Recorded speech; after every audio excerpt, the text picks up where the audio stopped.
Hi friends, welcome to the Stash Challenge 2025. Welcome to August and congratulations to everyone who's participating in the Stash Challenge. We are over the hump of our year-long challenge to ourselves to use up as much stash yarn as possible. I'm Mariah, I am your host, and we're going to get this thing recorded. Right now I am on the eve of leaving, I guess eve. In a couple days I'm leaving for Seattle for the Philia Fiber Festival for the first time. So this video is already late, so we need to get this out before I leave to fly to the other side of the United States. I live in Pennsylvania. Very excited to go. If you're going to be there and you see this before then, I'm going to be at the Thread and Maple booth, so you should come and say hi. And if you're participating in the Stash Challenge, let me know. I will have some stickers to give you. Let's just start right there then. As far as Thread and Maple is concerned, I have been, since April now, I have been working for Thread and Maple. I am the educational content creator. And we just launched our learning hub on the Thread and Maple website. And I'm very excited because if you're watching any of those tutorials that you're seeing pop up on Instagram, on YouTube, those are my hands. That's my voice. So it's very exciting to be doing actually what I really, really enjoy, which is teaching knitting. And so far getting some really great feedback on the content we've created. And I'm just excited to be able to help more people be able to knit better, or at least knit not so without tears, to quote Elizabeth Zimmerman. So yeah, I'm very excited about that. So you haven't checked out the Thread and Maple YouTube channel, our videos are up on there. On the website, the Learning Hub, there's a tab for that. And you're going to see hopefully a lot more, not hopefully, you will be seeing a lot more videos coming out of tutorials.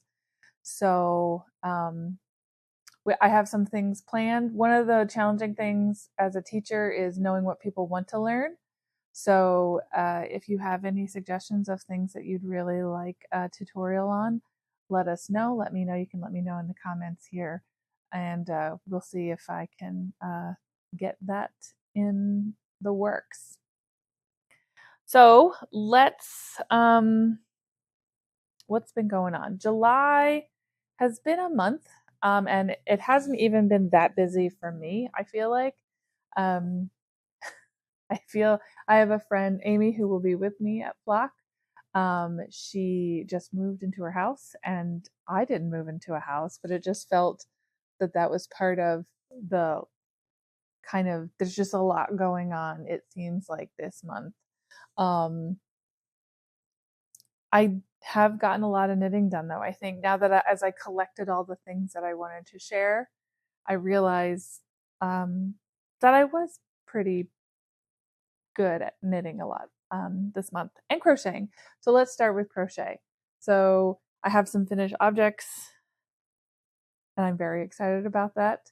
I just realized I forgot one, so I will step off and grab that. But let me first show you my finished crochet object, which is Tillie the lamb. She is adorable and I love her, and it'll probably be a while before I crochet a popcorn stitch again, but I'm very proud of the work. She's of all the like stuffed things I've made before, especially in knitting, but I've done a couple of woobles, and I still feel that my knitting wasn't, or my crochet wasn't, I guess, crisp enough. And then seaming and like stuffing was definitely not, it could have used more. So she's just really firm and holding up together well. So I'm really proud of how she came out. That is from, this pattern is from the book that I got.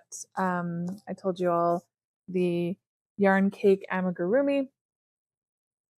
This book is by Jackie Donhou. A lot of really, really cute patterns in here. And of course I picked the lamb because it's a sheep. But yeah, popcorn stitch, that was definitely, that's a lot of popcorn stitches.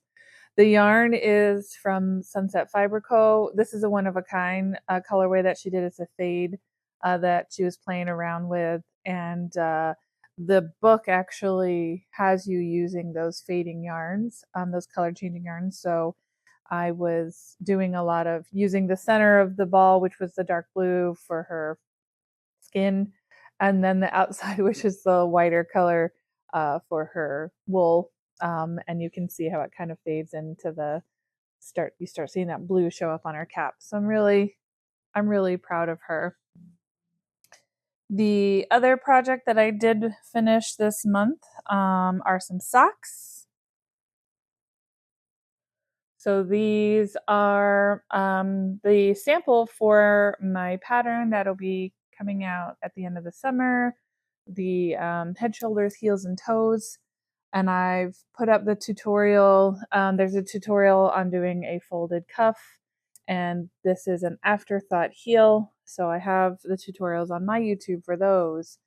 So I'm very excited about that. So keep an eye out for that.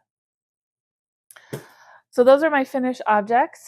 The things that I've been working on last time, let's see, what did I show you? I showed you some yarn that I wound up to make things with, and I have been making those things. Wow, that's being really specific. So last time I definitely showed you this yarn from Magpie Fibers. This is the Nest Sport Weight. It is, I put the name of the colorway in there. This is something I've had in my stash for a while.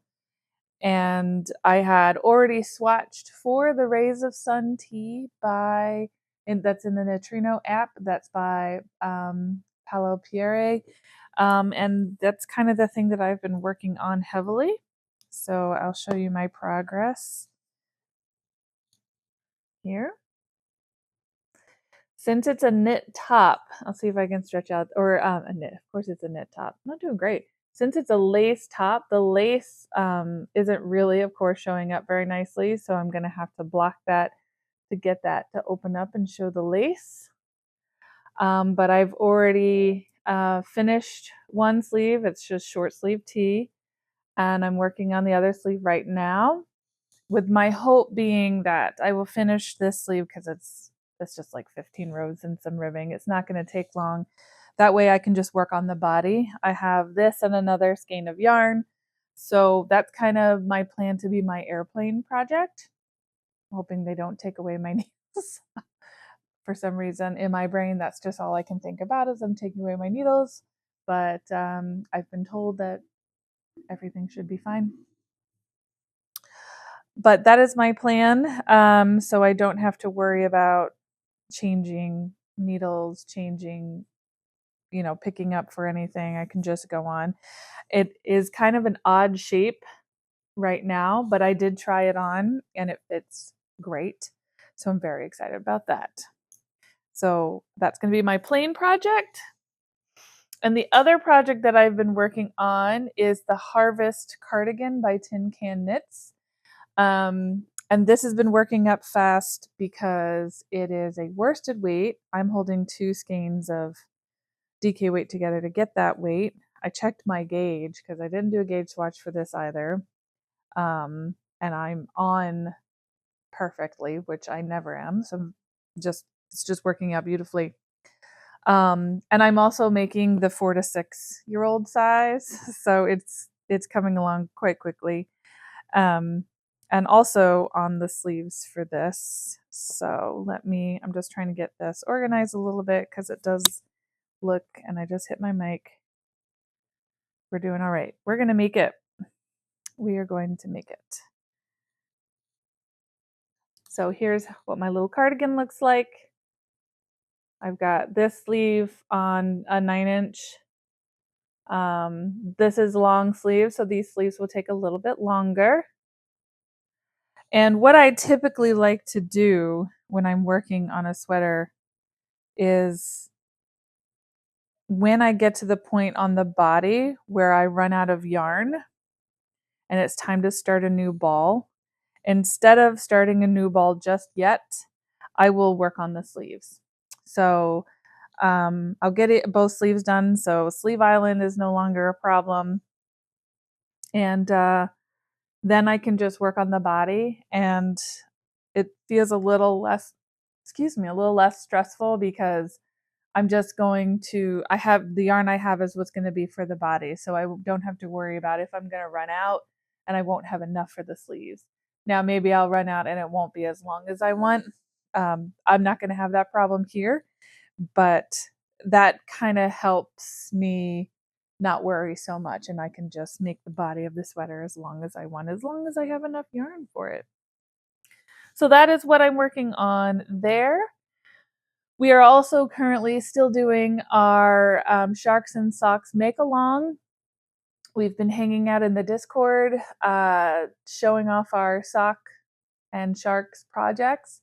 Not everyone is making socks. Someone found a really cool a mako shark or a mako shawl, I think it's called.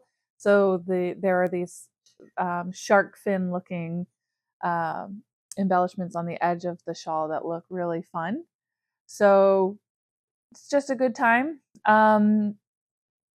This is being a collaboration of hosting with Sassafras Knits, who made some really cute shark stitch markers, and with Sunset Fiber Co, who dyed some beautiful yarn. Um, um, you did not have to use her yarn, and even though I really wanted to, I tried to behave, and I used some stash yarn. And the pattern that a lot of people are making, we got a discount through Stone Knits. We were making the packed like sardines socks. And I started working on my sock, and I just wasn't as excited about the blue and gray colors that I picked. And there was another, actually, the color was left over from the toes and heels was just sitting there. And I thought, why not make things a little bit more complicated? And I'm not very far along, but I'm doing 3 colors. So 3 colors, stranded color work, just to make my life a little bit more difficult. But I really love how the colors look. And yeah, it's just, I'm having fun with it. It's a little more challenging, and I need to think and focus. I'm also trying knitting my color work inside out. So I'm not catching any floats, which I usually do. I'm trying all sorts of stuff this time. So that's going really well. I haven't decided. I kind of want to bring this with me as well to Flock. I usually bring more than one project when I travel. I don't travel that often, but what if I get bored? Although one of my recommendations is if you're going somewhere, only bring one project, and that way you have to work on that one project. But that sweater, that tee is just knitting. Now, and this would be something to like occupy my brain a little bit. So I don't know. I haven't decided what I'm going to do. I'm going to bring these socks. Let's be honest. The other problem is with them being color work, it's a little bit more cumbersome with all the yarn, but I just got one of these bags. I don't know if you all use these. This is a Della Q bag I got from a local yarn store, the Longest Yarn, which is like, I could spit on it. It's so close to where I live. But it's got these snaps at the top, so I can snap and make the yarn, separate the yarn so they're not getting all twisted and tangled on each other. So I don't think I have an excuse not to bring it on the plane. I think we've decided that's probably happening. So that's what I'm working on right now. And then speaking of bags, I think I have shifted over from buying yarn to buying bags. I don't know if that's a good or a bad thing. So I already bought that Della Q bag, which is already worth its weight in gold. It's fantastic. But going to these events, I am just, what other things can I buy since I'm trying to not buy yarn, since I have plenty of yarn. So another event that I went to, you saw, was I went to Forever Yarn in Doylestown, which is also close to me. They had a makers event, and M.A.B.E.L was there. And I have been eyeing her bags for a while, and I finally settled on this bag. So if you haven't seen her work before, she takes old quilts and repurposes them into all sorts of bags. And there were smaller bags that I did like, but this one has pockets. It has 3 pockets in there. And it's this nice sturdy canvas on the inside, and the nice sturdy strap. So it just felt like a very cute, like, just hang on my wrist kind of thing. And I love it. And I haven't decided all of my what I'm going to use on this trip, but I think this might be my hanging on my arm traveling bag, because then I can have it in my lap. I have my harvest in here right now. I will be putting the Rays of Sun tea in here instead, so I can work on that on the plane, and have easy access to all the things that I might need or want. I think is what I want to do, because I really want to bring this bag. I really want to carry this bag. So I think I've decided on that as well. Okay.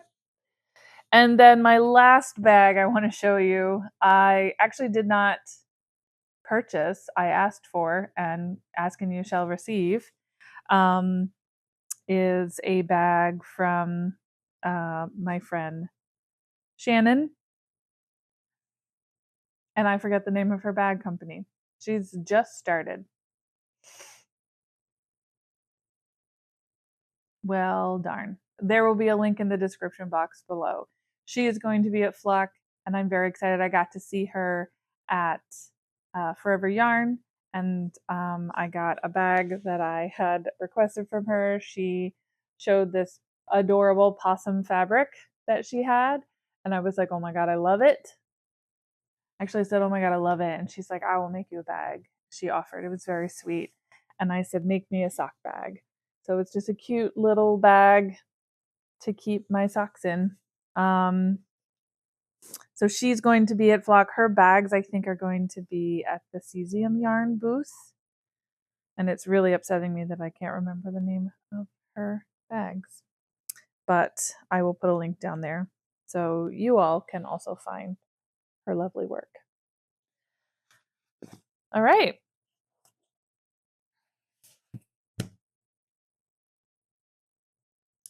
All that, now we've got all that done. Let's talk about the stash challenge. So for the month of July, we actually did a bit better in grams for how much that we worked up. Our yardage is down a little bit, but I'm thinking that we're on the upswing now that, 4th of July ends, then it's time for Halloween, right? So I think we're going to be on that upswing as people start crafting a bit more, start thinking about fall and spooky weather and then cold, and also getting ready for Rhinebeck. My Rays of Sun tea, that's my plan for Rhinebeck, is to have that ready in October. If you're not aware of Rhinebeck, it's actually the New York Sheep and Wool Festival that happens in October. Here on the East Coast, it's up in New York Sheep and Wool Festival. And it's in October, and it's just such a perfect time to wear your hand knits and crochets and everything out in the fall weather. It's a good time. So I will be there, and that is what I'm going to wear. And I'm very proud of myself because, like, I will get it done. I will not be last minute knitting this thing like I have done in years past. So, that was a tangent.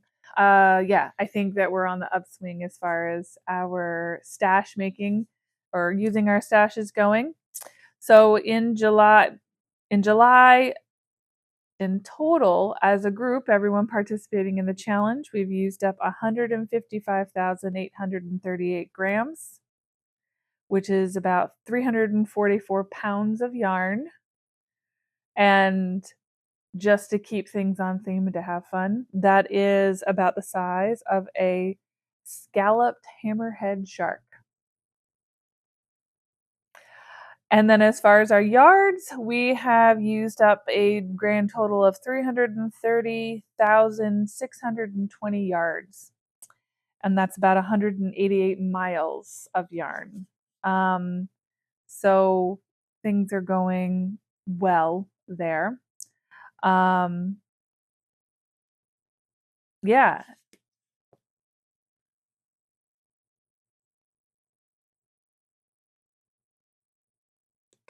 And now let's share the scoreboards for the heavyweight lifters, for those in the top 10 number of grams of stashed yarn used. Congratulations. I think keeping track, we still have Anna R. and Gabrielle are still the two who have maintained their position on the top 10 scoreboard since January. So well done to the two of you. And then our long distance runners, top 10 scoreboard. These are the top 10 users of their stashed yarn in yards.